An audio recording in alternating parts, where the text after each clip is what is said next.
I think that the last survey I read said that 90% of all mothers say they would either like to stay home full-time or part-time.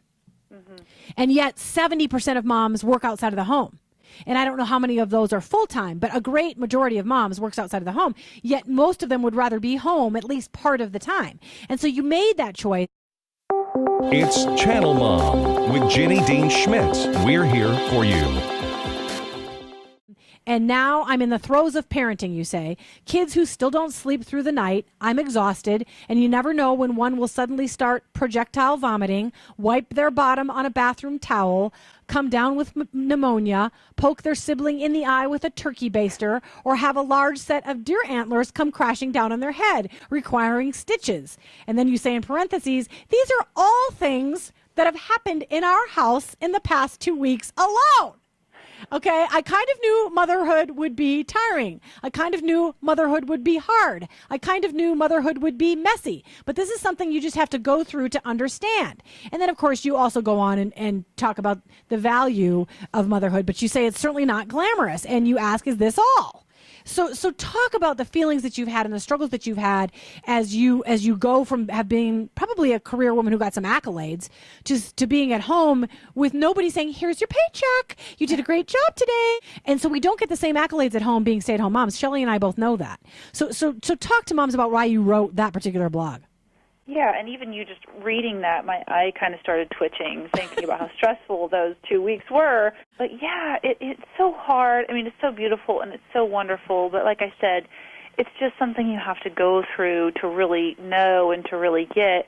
And I think for me, I didn't realize how much of my self-worth came from my career until I no longer had my career. Yeah. And it was very eye-opening for me, and those first 6 months were so hard.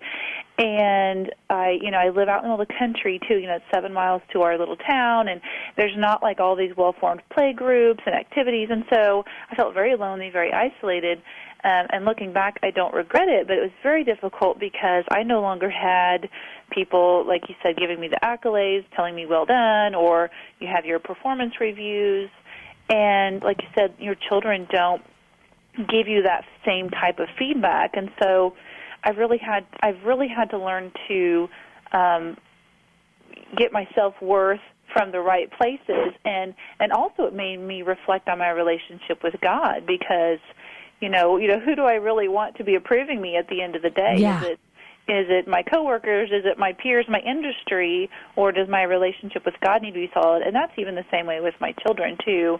Is sometimes I make that quick, easy decision instead of the best long-term decision for my family because I want that quick approval from my kids.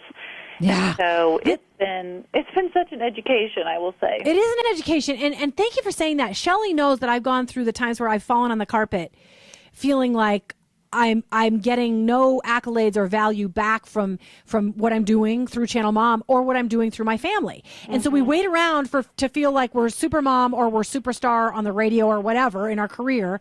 And none of that in the end completely fulfills us. And you have to come to that point where you reach the end of yourself, you fall on the floor, and the two words that I say to myself, the two points that I say to myself are, if I really have faith in God, I have to remember two things. Well, number one, he's good and he loves me. And in the end, I have to get my value from him. So I'm glad to hear you say you go back to that.